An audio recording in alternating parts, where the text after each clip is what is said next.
Key deals that could point to progress for COP26. Are you optimistic? Yes, I'm always optimistic. The conference has agreed the way forward on deforestation and methane on a day that saw Leonardo DiCaprio and Jeff Bezos join the climate chorus alongside the politicians. I am cautiously optimistic. There's no doubt that some progress has been made. But with most leaders, world leaders leaving tonight, time is fast running out. Also this evening. Guilty, two policemen admit taking and sharing photos of the two sisters murdered in a Wembley park. In Salisbury, it emerges one of the crashed trains ran a red light when its wheels slipped. And back here... I'm not just a girl from India. I'm a girl from Earth. One to watch, the 15-year-old climate star by royal appointment.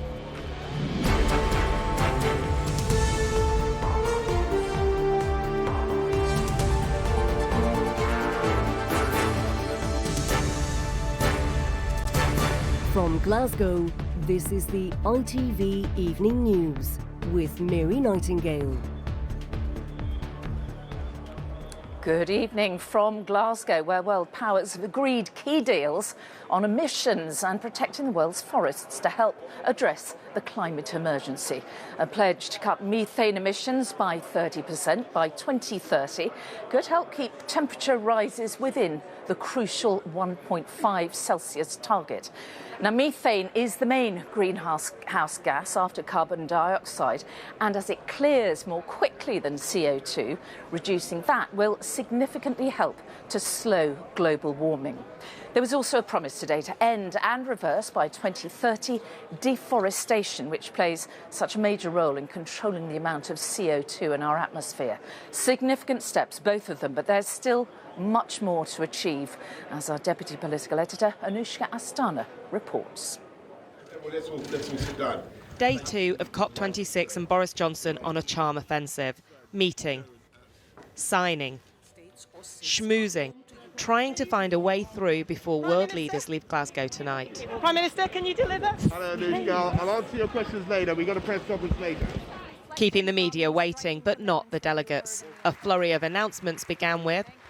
Wait for it, of over $12 billion, amounting to the biggest collective commitment of public funds for forest and climate action in history. We have to stop the devastating loss of our forests. The promise to end deforestation this decade was signed by over 100 countries, including Brazil. And then the global methane pledge to cut emissions by 30% by 2030, set out by the US president. We're proposing 2 new rules. One through our Environmental Protection Agency that's going to reduce methane losses. In the US alone, there are 3 million abandoned oil wells that leak methane, not visible to the naked eye, but one of the most potent greenhouse gases heating our planet. Back in Glasgow, global deals on technology and finance, on cutting coal in South Africa, and on decarbonising steel and concrete. An unprecedented focus on the climate that brought A-list celebrities like Leonardo DiCaprio, billionaires like Jeff Bezos, and the most powerful politician in the West, of course. President, are you optimistic? Yes, I'm always optimistic. He might be optimistic, but the Prime Minister of Belize, who emerged moments later, not so much. He was unconvinced about what developed countries were offering up. Are they doing enough? They're not doing enough, and that's the point. It's about time. Well, it gets you angry, because here, for instance, small countries like Belize, we have been doing our part. We are protecting our reserves, our land, our waters, but yet the bigger countries who have developed themselves and living a lavish lifestyle are in effect telling us we can't do what they have done before because we have to protect Mother Earth. Well, then give us the funding to be able to do that. And then that chance to put those concerns to Boris Johnson. Do you understand the anger of the Prime Minister of Belize? That's why the 100 billion is so important. And it's good that Japan has stepped up, but other countries are going to have to do more.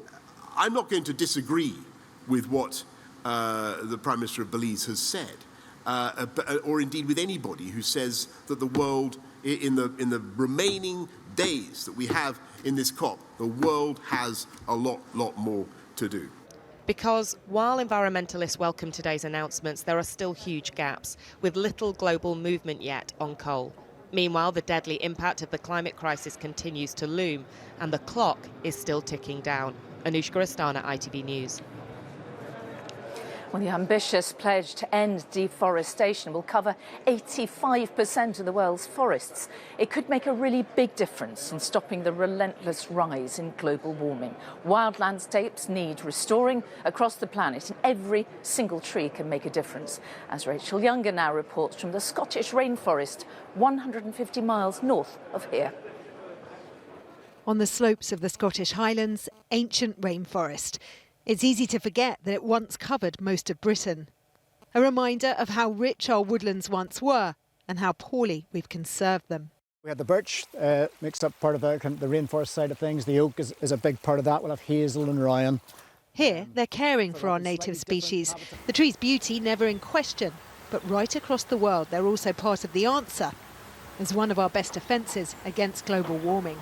They're sucking in carbon direct from the atmosphere through the way they operate, into their timber, into their bodies and into the soil beneath, and all of those relationships happen across natural systems. So we can use these ecosystems as part of our hope to get out of the hole that we're in. It means, though, that when trees are cut down, carbon dioxide's released back into the atmosphere. No wonder they're so intent on planting new trees here. But not every forest is equal. Ancient woodlands and ecosystems like this are able to absorb a lot more carbon than newly reforested areas. And that's why the pledge made here in Scotland to end or reverse deforestation is so critical. It covers 85% of the world's forests, with key signatories including Indonesia, where over half of the plantations supplying palm oil, used in everything from sliced bread to shampoo, have replaced native forests. The Democratic Republic of Congo, where 94% of forest clearance has been for agriculture, producing food for a rapidly growing population. And Brazil, where almost 60 million hectares of forest, that's the size of Spain, has gone in the past 2 decades, far more than any country on earth. No surprise that Brazilian activists in Scotland have paused to reflect that it's one thing to say, another to do. It's super important to know what criteria will be used for countries, what's the governance behind this agreement, and how progress will be measured. This is fundamental for the success of this deal. With a decade to deliver, there's concern too that the deal doesn't move quickly enough, but it aims far higher than anything before it. Rachel Younger, ITV News in the Caledonian Forest. Outside the summit, climate campaigners held their biggest and the most disruptive protest yet. Extinction Rebellion activists, where we are now. Let's go over to our Scotland correspondent, Peter Smith. Peter, just how much disruption did they cause? Well, it wasn't major chaos, but it was the first time Extinction Rebellion have had the opportunity to flex their muscles at this COP conference. They started their day bringing their demonstration straight to the gates of the COP conference, closing off access in and out of there, and also significantly closing off access to the Clyde Arc Bridge, locally known as the Squinty Bridge. Now, the Battle of Squinty Bridge, this was not. It was a peaceful protest. It was a carnival atmosphere. There were drums, lots of samba dancing, and it was good-natured. But what this was a chance for both sides to test the water. Extinction Rebellion to see what they were capable of, and the police to see how quickly they could swoop in and block the protesters. And with 2 significant demonstrations yet to come, the most significant on Friday and Saturday, the Fridays for Future march led by Greta Thunberg, big numbers expected there. This is a flavour of things to come, and these are people who are demanding that their voices are going to be heard, even if they are on the outside of that ring of steel. Peter Smith, thank you very much indeed. And our political editor, Robert Peston, is with me. Now, Robert, the Prime Minister was pretty bullish today, wasn't he, about both of these deals that look like they're going to be made. Do you agree with his optimism? Oh, look, certainly there has been important progress. I mean, you know, this very important decision to stop deforestation by 2030, backed with genuinely significant sums of money to give places like Brazil an incentive to stop wiping out parts of the rainforest. That matters. I mean, also, what we saw with the West, some of the richer nations clubbing together to give money and lend money to South Africa to reduce its reliance on horrid CO2-emitting coal-fired power stations. Again, quite a big deal. One word of caution, there was supposed to be more progress on reducing the use of coal-fired power stations than we've seen so far, and I don't think that is going to achieve what it wants. We haven't heard anything yet on cars. I think we will get a big announcement, possibly next week, on essentially a timetable for eliminating the use of the combustion engine in motor vehicles. So yes, good progress, but as he himself admitted, even at the end of the 2 weeks, it's still only going to be a draw. Extra time needed if we're going to win. All right, Robert, thank you. Winning shot. Well, still to come on this special ITV Evening News from Glasgow. We need to drill down and get the rot out once and for all. A mother's anger at the Met after police officers took photos of her murdered daughters. And after an audience with the Prince, 15-year-old Vinisha's message for the world. Age never matters. Sometimes even a younger person can be really smart and really wise. Those stories and more after the break. Join me then.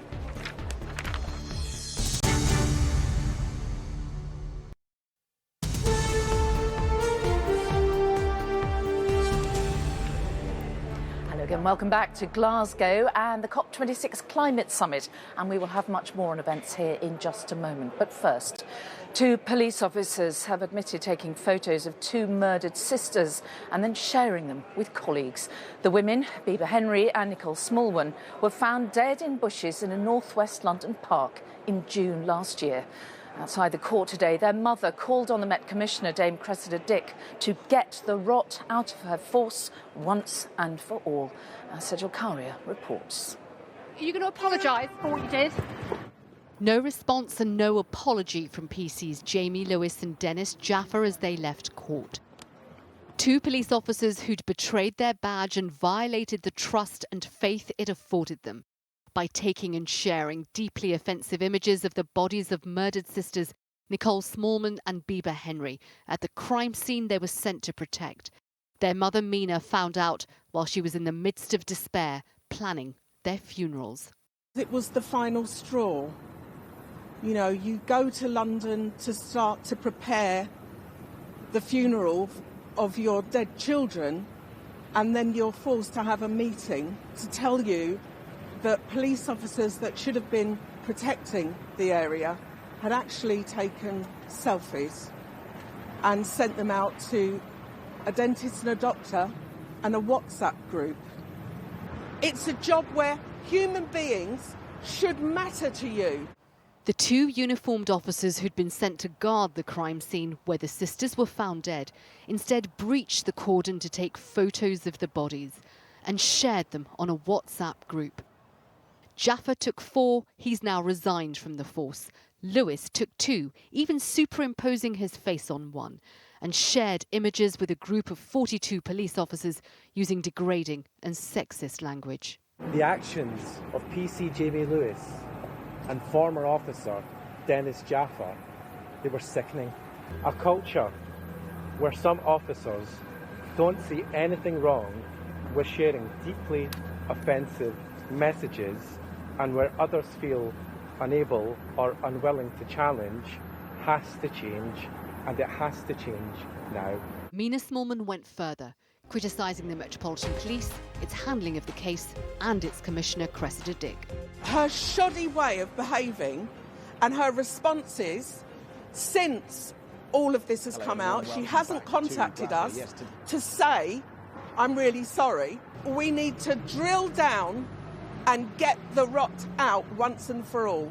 Cressida Dick condemned the officers as utterly unprofessional, disrespectful and deeply insensitive, and issued another public apology to the family. The PCs are facing jail when they're sentenced in December. Sejal Karia, ITV News. Investigators say the rail crash in Salisbury on Sunday night may have been caused by the wheels on one of the trains sliding. The Rail Accident Investigation Branch said the driver of a South Western locomotive tried to brake but couldn't stop running through a red light and hitting the other train. Our correspondent Rupert Evelyn is in Salisbury for us tonight. Now, Rupert, what else did they say? Well, we got a lot more detail about what happened 48 hours ago, almost to the minute on Sunday night. You've got these two trains coming together. The Great Western train, slightly ahead of the South Western train. And for some reason, that South Western train went through a red light. Now, we heard from the RAIB today that that may well have been down to slipping wheels caused by low adhesion and effectively not sticking to the tracks. Now, there's a number of reasons why that might happen. It might have been weather dependent, there might have been leaves on the line, there may have been other reasons that have led to that. It's really important to understand what the RAIB do. Their job is not to apportion blame. Their job is really to try and prevent other accidents or incidents like this from happening. So we get this really kind of early indication about what happened, and the rest of investigation, including more reports, will come in the days and weeks to follow. OK, Rupert Evelyn in Salisbury, thank you.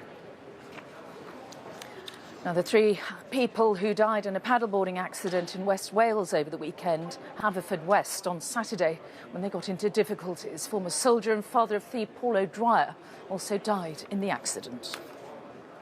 Facebook has announced plans to shut down its facial recognition system this month, deleting the face scan data of more than 1 billion users. The social network said it's making the change because of concerns about the role of facial recognition software in society. And eco-protesters from Insulate Britain blocked roads in Birmingham city centre and around Manchester Airport earlier today. The organisation, which wants the government to insulate all homes by 2030 to cut carbon emissions, said it was taking its message outside of London. And finally tonight, we return to events here in Glasgow with a sign of hope for the future. 15-year-old Vinisha Umashankar was selected as a finalist on the Duke of Cambridge's Earthshot Prize for inventions to help save the planet. When she was invited to address world leaders here, the teenager was resolute. Young people will act, she told delegates, even if older generations are stuck in the past. Here's our royal editor Chris Shipp on her inspirational message. Vinisha Umashankar is over there. At age 15, most of us would have struggled to think as far ahead as the weekend. But meet Vinisha Umashankar, who's thinking about the future of the millions of her generation. Vinisha came to Prince William's attention when she invented a solar-powered ironing cart, an alternative to India's 10 million ones heated by burning charcoal. It made her a finalist of William's Earthshot Prize, a fund to find solutions to the world's environmental problems. I never expected to be a finalist. Life has definitely changed. Today she got up early, 4 a.m. she told me, to practice the speech she was giving here, not just to Prince William, but to Prime Ministers and Presidents at COP26. For people who say, why should I listen to a 15-year-old girl? Age never matters. Sometimes even a younger person can be really smart and really wise, and an older person not so much.